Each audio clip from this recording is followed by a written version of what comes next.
And when she showed me the picture, and knowing she was from California, I said to her, Sister Baker, you look like a Hollywood starlet. And she looked at me, of course, you know the first thing that she did?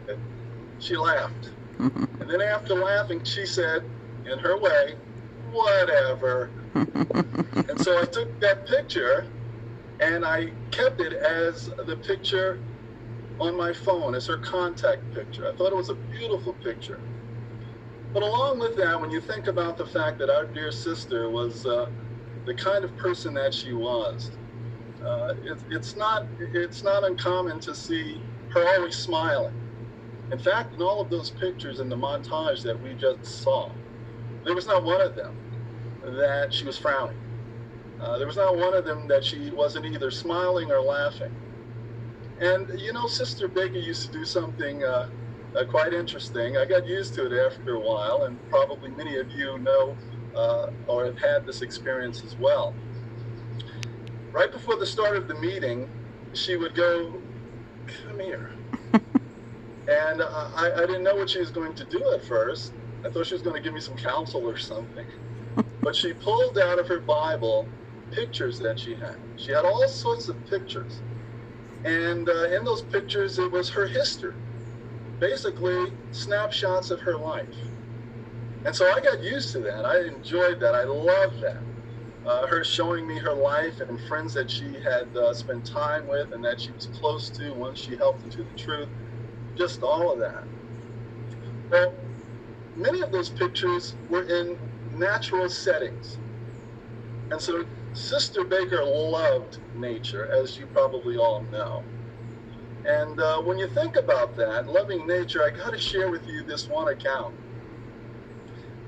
It happened so that her, Ray, Gillis, and Vivian were celebrating their 25th anniversary in Hawaii. So, of course, a beautiful, idyllic setting. And Sister Baker, who loved natural things, of course, had some carriages. And she decided that she was going to sit under a tree and record the song of the bird.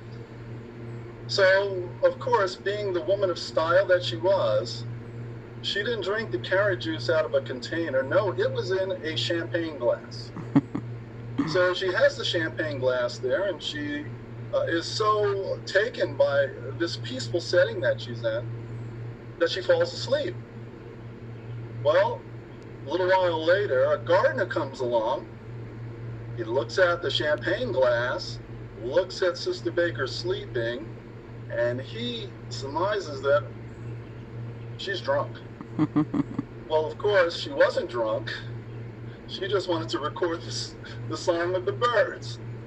And so when Vivian and Gillis and Ray came back, you can imagine that they had a good laugh. So when you think about that, picture our dear sister and all that she was. Take that picture of her perhaps laying under a tree with some carrot juice in a champagne glass, of course. Classy, of course. And think about our sister in the future.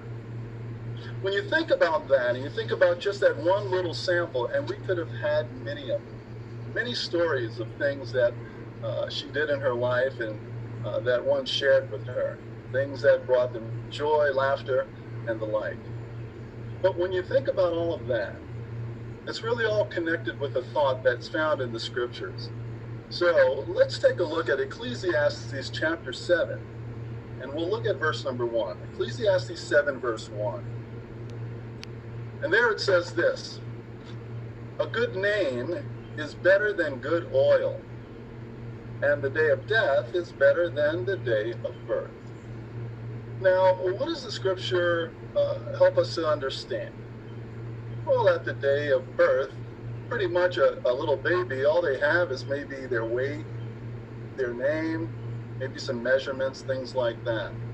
There's not very much that they've done other than come through the birth canal and cry. So there's not a whole lot of history there. When it says that on the day of death, it's